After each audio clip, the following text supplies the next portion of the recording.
Good evening everyone, my name is Maarsy and I've got a little eBay shop which I've just upgraded to a proper shop, and as a part of this I was thinking to show you a few of the more interesting items every week that I'll be getting in, so at least you can have a closer look and get a bit more information about it. I thought we'd start off with a bit of Royal Doulton. Now, Royal Doulton's been going for ages, I believe, like what, 1815. Now these aren't quite as old. Little set from the 80s. Now normally I don't do this, but I will be selling this in pieces because it's not quite complete.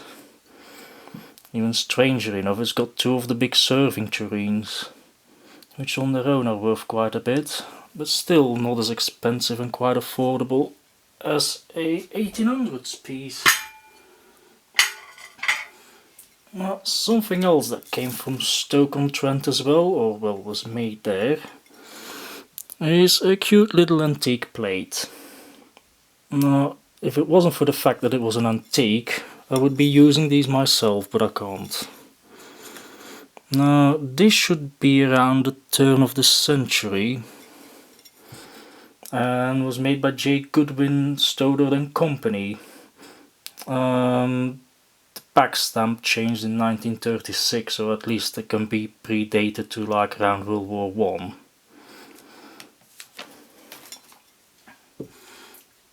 I. To something different, something continental. A charming little, in the UK it's called spelter, on the continent more known as zamak. Now, I used to see these all the time on car boots in my childhood in Belgium. The bottom is marked foreign, that's about all that it says. But like the scene and the church in the background make it quite continental, clear to be continental. I'd say this is probably somewhere between 1900s and 1920s, so that falls in the category of a proper antique as well. Now, for the fourth item today, a nice big plate. Now I'll give you a moment to think where it was made. Even I had to look it up, because I've never, well, I thought I'd never seen anything from the factory before, but it turned out that I had, just a later piece. The back stamp is not quite complete, but that says Victoria Karlsbad in Austria. Now they changed the back stamp on it in 1918 after the war, because a lot of things changed then, so this predates 1918. The factory is still running to this day, just under a different name, and most of the pieces that you would see from the Victoria factory are in fact Czech. Just to give you an example, I had this one lying around for a while, but it won't be sold, even though it's a nice teapot, because the spout is chipped, thanks to the UK potholes. And for the last item, number 5, see if I can get that in the camera, and it's too tall.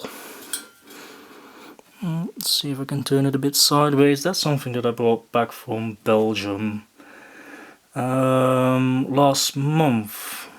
In fact, I pretty much saved it because it was at a scrap dealer. A few more weeks and it would have gone to Antwerp to be melted down.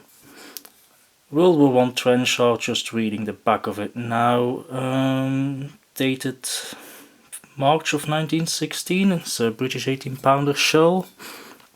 That will go up for auction this week if anyone is interested.